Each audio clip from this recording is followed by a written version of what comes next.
Johnson, and I am the Civil War Guru. And today I'm in the world headquarters of the old Guru. I got my world famous cameraman, Kenny Rogers. He's working the magic on the camera. And I'm sitting in front of one of the rarest of rare Confederate cannons that was ever made. Now I'm going to start this story and give you the trilogy on how I acquired an original one, and we ended up with this here. A Hugh's gun, this is what this is called, a Hugh's gun. They were made by Street and Hungerford, Memphis, Tennessee, 1862. When they first made the first one come out, they took it to the mayor's office in Memphis and put it on display so people could see it. Now, Mr. Hughes had a patent on this system right here, and you're going to see all this up close. I'm just going to kind of give you a little overlay here. And this was so unique, and one of the unique things was breech loader, and this copper jacket here is a water cooler for the barrel. They say this thing could have shot 6 to 8 times a minute. That's a lot for a cannon. But anyway, the story starts about 25 years ago, and I'm going to run you through it. But this is the coolest thing. This is the first opportunity I've had to sit down and show the people that follow the Guru this rare type cannon. And it's going to be a lot of fun. So we're going to reposition the cannon and get up close, and then we'll go from there.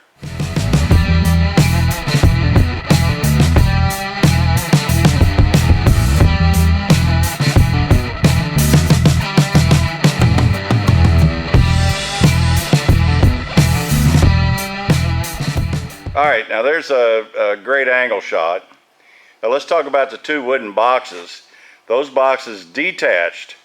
And one box is the ammo, you got the projectiles and compartments that they slip into. You got a powder measure, and you got that kind of thing in one crate. The other crate, you got tools to take the cannon apart. You've got a case that the rear sight comes off, lifts off, puts in a solid wooden case, and is retained in that box on the side. These boxes, during firing, they lift off and set to the side. And this picture here kind of gives a great first shot of the overall barrel. If you look at the far end, it's a steel barrel that runs through there. It's a 2-inch barrel, and it's got I think 2 1/4. And it's got a copper sleeve. You can see the copper sleeve. If you look right where the trunnions are, right in front of it, on top, there's a little hole, and they fill it up with water. And while you're shooting it 6, 7 times a minute, it would keep the barrel cool. And you see, as you go down, you'll see the hammer on the far side, right next to the trunnions up there. That hammers it with it, and there's a lanyard. And then you got your elevator underneath of it. And you got 2 straps on each side that lift it up and elevate it up and down. And then you got a handle in the back, and you see the handle in the back. That's the boat. Now I'm going to get up there and move the boat and show you up close what it looks like inside that. This was patented in he got his patent in 62, but he applied it before that. All right, Kenny, let's get ready to move around.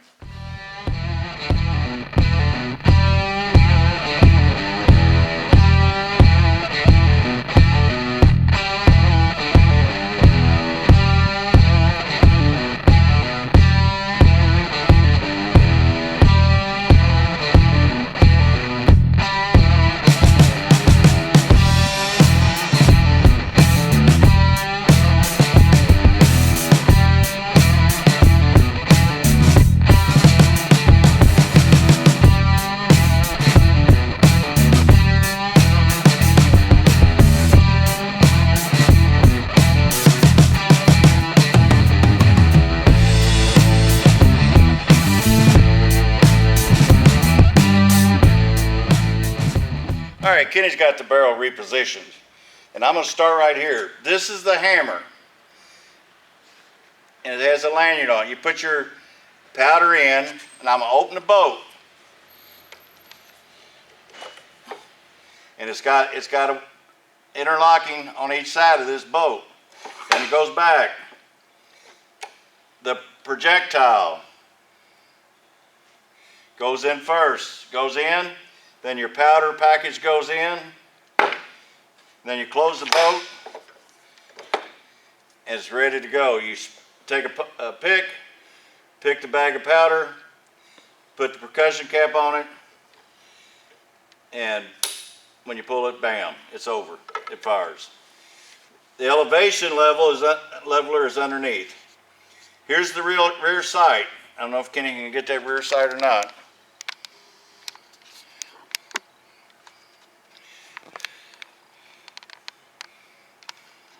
And it does, if you remember on the front of the barrel, it does have the little tit that sticks up so you can line the sights up.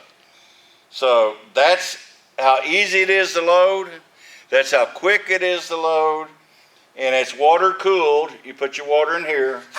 And that's how simple this cannon is. It's very simplistic. And it was mobile. They could move it around.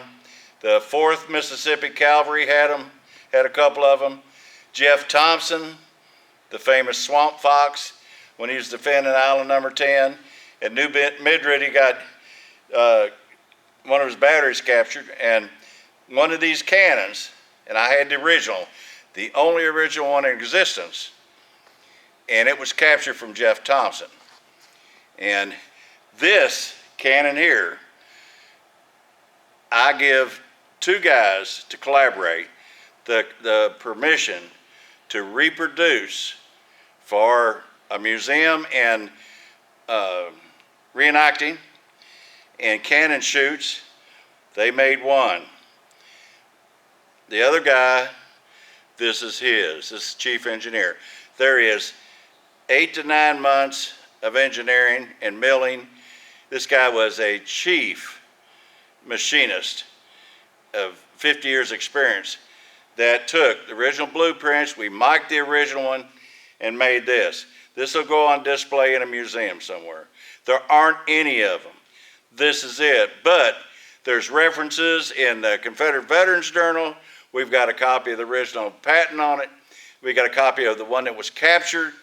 And actually, when it was captured by the Illinois troop, the overall commander was from New York. It got sent to New York, stayed in the New York State House in Albany until 1920 when he died, and it went to his family. And I bought it in the late 90s.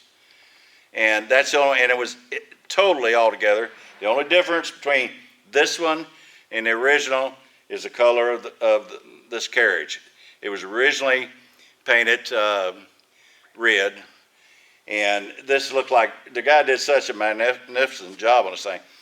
He kept it inside his home next to his staircase. This is magnificently made. It's to the detail. It's spectacular, and there's several videos of it shooting. You can see it on, just Google Hugh's guns. You can see it firing.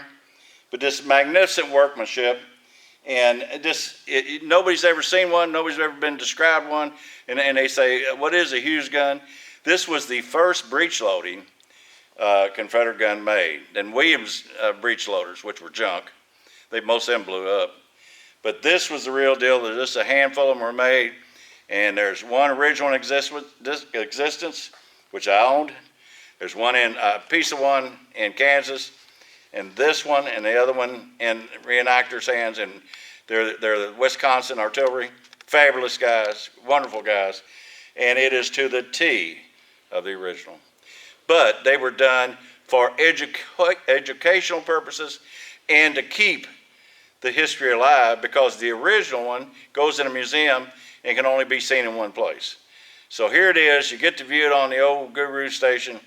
So, you know, Kenny's going to get a couple more close-up shots, and then that'll be it. But from the old Civil War Guru, this is a rare one, guys. Have a nice day. All right, I guess I checked out too quick. This is the muzzle of the cannon, and you can see it's rifled. This was a rifled cannon. They call them mountain rifles. And when they fired the first ones in Memphis, they started this off up in town, and they put spotters up the river, and they shot it up the river, and it shot 3 miles. That's how unbelievable it was. And the boys that have the one that they use in the Wisconsin Artillery, they win prizes all the time for how accurate this thing is. But it's just you never see one up close, and nobody ever explains one to you. Well, this is it. You're hearing it from the old guru himself. So have a great day.